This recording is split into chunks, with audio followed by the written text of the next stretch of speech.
Beranjak informasi lainnya, pemirsa, untuk meminimalisir angka pengangguran, pemerintah Provinsi Sulawesi Utara menggelar job fair yang membuka 1.195 lowongan dari 33 perusahaan di Sulawesi Utara.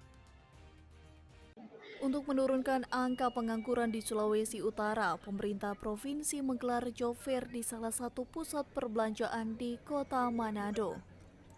Kepala Dinas Tenaga Kerja dan Transmigrasi Provinsi Sulawesi Utara Rahel Rotinsulu mengatakan, ada sebanyak 1.195 lowongan pekerjaan dari 33 perusahaan yang tersebar di Provinsi Sulawesi Utara telah terbuka untuk para pencari kerja. Tujuan pelaksanaan job fair kan ini untuk mempertemukan antara pencari kerja dan pemberi kerja, sekaligus secara langsung pencari kerja bisa memasukkan lowongan pekerjaan, bisa ada komunikasi langsung dengan para pemberi kerja dalam hal ini perusahaan. Kita buka kesempatan itu.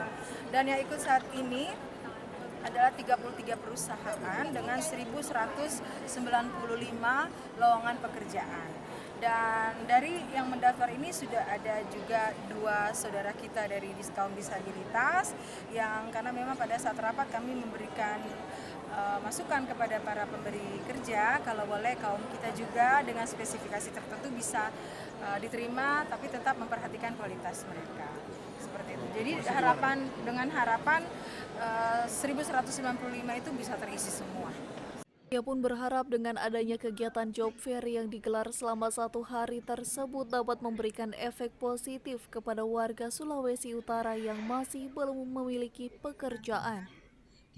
Saat ini angka pengangguran di Provinsi Sulawesi Utara telah mengalami penurunan dari 7% pada Februari tahun 2022 menjadi 6,19% pada tahun 2023. Eka Putra, Kawanua TV.